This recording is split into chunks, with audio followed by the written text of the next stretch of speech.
What is going on, guys? I just tried a protein shake for like the first time in a long time, gold standard, and man, it's chalky. I don't know. I'm not used to it. I'm used to that Coke Zero. You guys know.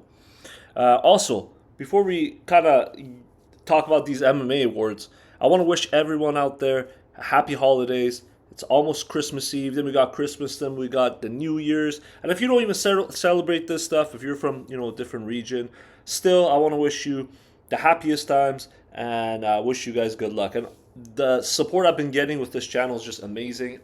Like I never thought I would get one subscriber, so I appreciate you guys so much. So 2024 MMA awards. These are the Toasties. These are not just regular MMA awards that are handed out year after year. These are special. This is the inaugural year. Let's move on to the Fighter of the Year. Guys, is there any doubt?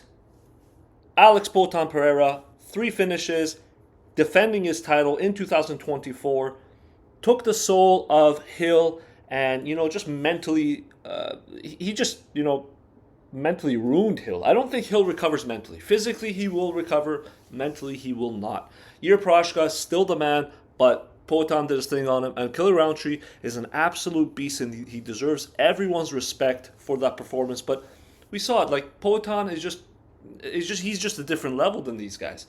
Moving on to Knockout of the Year, and this is an easy one. You guys could have already called it. Max Holloway knocking out Justin Gaethje. Even though I'm a huge Justin Gaethje fan as well, we gotta give Max the props he deserves. This knockout will probably go down in history as one of the greatest knockouts ever, if not the greatest knockout. Like, I don't see anyone beating this, but watch, I just, jinxed it. I mean, it's not a jinx if somebody beats this, right? It's better for us fans. But either way, amazing knockout, amazing performance by Max Holloway, and he gets the Toasty for Knockout of the Year. Moving on, guys, and this one, Breakthrough Fighter of the Year, I don't know if everyone's going to agree with me out there necessarily, but this is my pick. Carlos Pratis, the guy is a Muay Thai, kickboxing, boxing beast.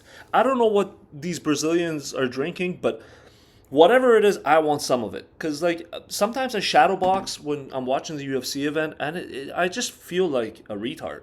Sorry to use that word, but that's what I feel like. I feel like I'm mentally slow and physically slow. But Pratis is so good everywhere, and so fun to watch. 4-0 in 2024 with all finishes coming by KO.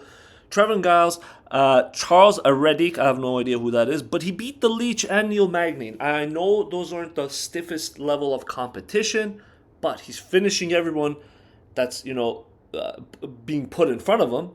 And that's why he's the Breakthrough Fighter of the Year and not the Fighter of the Year. If he was doing this to, like, top tier guys, hey, maybe he would be the Fighter of the Year. Moving on, guys, and this one hits hard and hits home. MMA YouTuber of the Year, maybe one day I will be there. I think MMA Guru, let me check this, has 267,000 subscribers. So, according to my calculations, and my math is not good, I need another 266,200 subscribers or something like that. Something wacky. Something crazy, guys. But like, all the props to him. He's been grinding for a long time. He actually has a channel that's both informative and funny. Like, the Weasel has a very informative one. And there's so many great channels out there. But as far as MMA YouTubers go, the MMA Gurus kind of shut the place down. He kind of owns the market. He's running that monopoly, and he deserves it. Amazing interviews with legitimate guys like Kobe Covington too. So big props to him. MMA YouTuber of the Year. Let's move on. And this is an important one. Coach of the Year. I don't think a lot of people give Marcus Demara the credit he deserves. I would wager a guess that 90% of the people, hell, 99% of the people that watch the UFC, casuals included, have no idea who this guy is. I just got to really know him through DC and them talking about Pantoja so much. And he has a cool nickname, Parampina. Brazilians, Portuguese people, please correct me if I'm wrong on the pronunciation. But he's done wonders with Pantoja. Pantoja went from like a grindy grappler to a guy who can wrestle and a guy who can strike. He can hold his own striking. He's legitimate. Pantoja is legitimate, and I wish Wish. Absolutely. Maybe this is my Christmas wish. Maybe Santa could bring me this. Pantoja versus Demetrius Johnson. I think that's a legitimate fight, and I think that's going to be a barn burner, technically speaking. Technically speaking. All right, guys, those are my picks. Oh, one more thing, guys.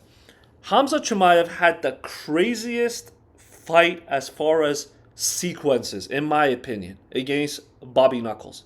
Took Robert Whittaker down very easy, took his back and choked him out. Nobody does that to Robert Whittaker. Nobody does that to Robert Whittaker. He's a perennial 185er for the past 10 years. For a decade, he's been a top-tier guy. And Hamza just made him look like he didn't belong. Made him look like a child, you know? Hamza Chimaev, all the props to you. I hope you're recovered fully and we get to see you fight 2 or 3 times this year.